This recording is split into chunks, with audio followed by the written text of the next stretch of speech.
আমরা এখন যুক্ত হব সহকর্মী সাইফুল রিপনের সঙ্গে।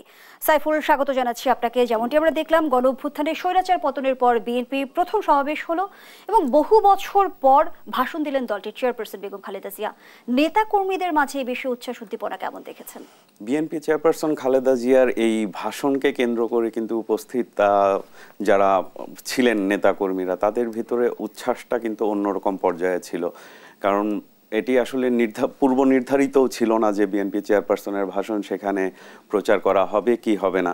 এবং হঠাৎ যখন সেখানে বিএনপি চেয়ারপারসনের ভাষণ প্রচার করা হয়, খুব স্বাভাবিকভাবেই নেতাকর্মীরাও অন্যরকম উজ্জীবিত হয়েছে। এবং 2018 সালে গ্রেপ্তারের পর কিন্তু তিনি আর গণমাধ্যমে সামনাসামনি আর কখনো জনগণের সামনে আসেননি এবং কথা বলেননি। এবং আজকে আবার দীর্ঘ বিরতির পর বিএনপি চেয়ারপারসন খালেদা জিয়া, যদিও শারীরিক অবস্থা তার খারাপ, এভার কেয়ার হাসপাতালে তিনি চিকিৎসাধীন আছেন, এবং সেখান থেকেই কিন্তু তার এই ভিডিও বার্তাটি রেকর্ড করে প্রচার করা হয়েছে। এবং এতেও কিন্তু বিএনপির নেতাকর্মীরা, যদিও তার শারীরিক অবস্থা খারাপ, কিন্তু তার যে নির্দেশনা এবং তার যে কথা, সেই কথাগুলো শুনতে পেরে কিন্তু নেতাকর্মীরা ব্যাপকভাবে উচ্ছ্বাস প্রকাশ করেছে এবং তারা যেটি বলছেন তার কাছ থেকে, সেটি থেকে তারা অনুপ্রেরণা পেয়েছেন নতুন করে। আপনি পুরোটা সময় আজ সমাবেশ স্থলে ছিলেন, একটু জানতে চাই সার্বিক পরিস্থিতি কেমন হলো সমাবেশ?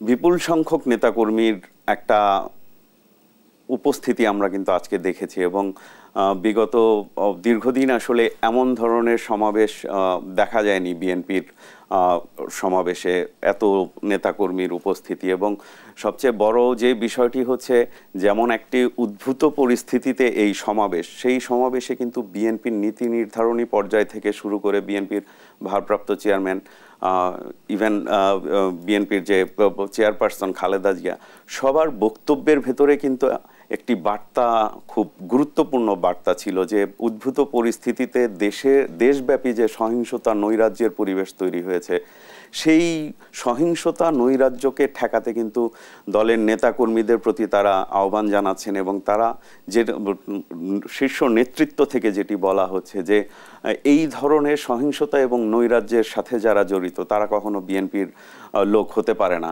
এবং যারা এই কাজগুলো করছে তাদের বিরুদ্ধে প্রতিরোধ গড়ে তোলা, তাদেরকে রুখে দেওয়ার আহ্বান কিন্তু জানানো হচ্ছে। পাশাপাশি আরেকটি বিষয় হচ্ছে আইন শৃঙ্খলা বাহিনীর বিষয়ে বিএনপির ভারপ্রাপ্ত চেয়ারম্যান তারেক রহমান যেটি বলেছেন, আইন শৃঙ্খলা বাহিনীকে ক্ষমতায় টিকে থাকতে গিয়ে যে আগের সরকার যে আইন শৃঙ্খলা বাহিনীকে যেভাবে ব্যবহার করেছে, তার কারণে আইন শৃঙ্খলা বাহিনী যে জনগণের বিরুদ্ধে একটি অবস্থানে ছিল, সেটি কিন্তু সেই পুলিশ বাহিনীর খুব অল্প কয়েকজন কর্মকর্তার কারণে আজকে দেশের একটি বাহিনী এত বড় ক্ষতির সম্মুখীন হয়েছে।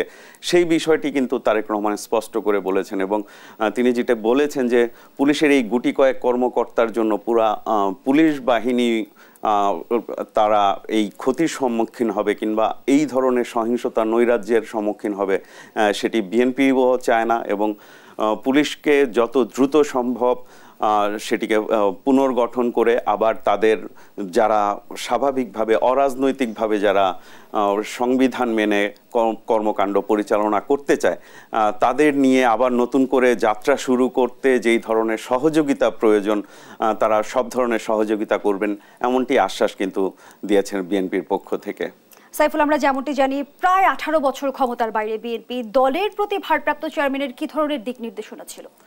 দলের নেতাকর্মীদের প্রতি যেটি তার দিক থেকে সবচেয়ে বেশি বার্তা, যে বিপ্লবের মাধ্যমে যেই গণতন্ত্র বিকাশের যেই পথ তৈরি হয়েছে, সেই পথটি যেন বন্ধ না হয়ে যায়, সেই বিষয়ে কিন্তু তিনি নেতাকর্মীদের প্রতি নির্দেশনা দিয়েছেন। এবং তিনি যেটি বলেছেন সবসময় সচেতন থাকার জন্য, এবং তার পাশাপাশি অন্তর্বর্তীকালীন সরকার যেটি হবে সেটির মাধ্যমে একটি অবাধ, সুষ্ঠু, নিরপেক্ষ নির্বাচনের মধ্য দিয়ে জনগণের ক্ষমতা জনগণের হাতে হস্তান্তরের যে প্রক্রিয়া, সেই প্রক্রিয়াটি দ্রুত সম্পন্ন করার যেই আহ্বান, সেটি কিন্তু সরকারের প্রতি জানিয়েছেন তিনি, এবং নেতাকর্মীদেরও সেই বিষয়ে প্রস্তুতি নেওয়ার কথা জানিয়েছেন। অসংখ্য ধন্যবাদ জানাচ্ছি সহকর্মী সাইফুল রিপন। দর্শক, স্টুডিওতে আলোচনায় যুক্ত ছিলেন সহকর্মী সাইফুল রিপন।